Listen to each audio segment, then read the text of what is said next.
Hello everybody, my name is Nick and you're watching for the Leet unboxing video of the Fujifilm X-A10.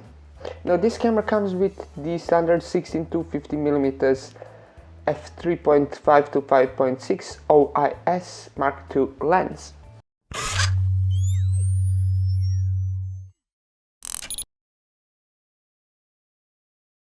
Now let's open the box. When we open the box, here we have the instruction manual, warranty card and disc. Then underneath here we have a lens hood and a lens.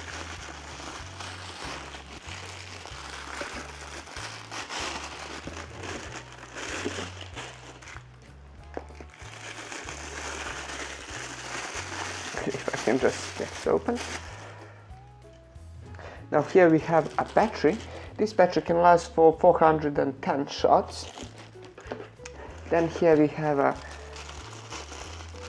power adapter. Here we have a power cable basically. It's adapted for the adapter. And then here we have the USB cable. This is also used for charging. It's USB 2.0 when it comes to data transfer. And underneath here we have the camera strap. Now this camera has a CMOS sensor. It has a 16 megapixel sensor. It can shoot full HD at 30 frames per second. It can shoot 6 frames per second burst. It has ISO of 200 that goes up to ISO range that goes from 200 to 6400, but it can be extended to go from between 100 to 25,600. It has a 4-inch LCD screen. Now this screen is not touch screen, but it is a tilt screen, so that's at least nice. It will help you shoot at awkward angles, as you can see. And you can also shoot yourself or record videos of yourself or do selfies. Now this camera has 49 AF points and it uses standard Fuji X mount lenses. It can shoot the highest exposure at 1/4000 of a second. It uses USB. It has HDMI connection as well, which go in here. Now, this camera does not have a mic connection nor a headset connection, which is a disadvantage if you're planning to shoot some more serious videos. Now, if you are thinking about this or some other camera, the most likely other choice that you are looking at right now is A3. Fuji's X-A3. Now this camera is a little bit older than this camera, but it basically has the same processor, EXR processor 2. Then it uses CMOS sensor, but it does have 24 megapixels, while this camera has only 16, and it can shoot 60 frames per second, which is quite a bit better. Other specifications such as ISO performance, fastest shutter speed and the frames per second burst is basically identical, while that camera does have a touch screen and it has 77 points, while this camera has 49.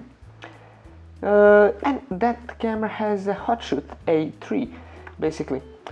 The dimensions are basically identical and it weighs pretty much the same, few grams more, but nothing important. But the main difference between this camera and why some of you might choose this camera over A3, which does have a few better specifications, but none that are that important, is that this camera is quite a bit cheaper than its competition A3. Now, which camera should you choose? Well, the A3 is a little bit better, but it's also quite a bit more expensive. So if you're on the budget, you should definitely consider X-A10 over the X-A3. But if you do have a bit more to spend, it might be a better choice for you to go with the A3. Now A3 has extremely great video, and it has extremely quick autofocus. This has a pretty quick autofocus. It's not as good as the A3, but it is pretty good. Now if you're just getting into the world of photography, then this might be more than enough for you, and it probably will be. But if you are planning to do some serious video shooting where you will be using external microphones and you want to record them directly on the camera, you are just gonna be unable to do so. Or if you're recording your sound externally on something like H4n, which I am doing right now, then this might be a perfectly acceptable option for you. Now also, one of the competition for this camera is Canon's M10, which pretty much costs the same. It has the same autofocus when it comes to the f points. It both has these cameras both have 49 f points, and it have a similar video. But one of the major difference between this and the M10 is that this has quite a bit better battery life, which is extremely important when it comes to the mirrorless cameras, which generally do have this issue. Now tell me which camera is right for you, Fuji's X-A10 or Fuji's X-A3, and tell me which camera will you get. You're watching Leet. If you enjoyed this video, leave a like, comment and subscribe, and until the next time, goodbye.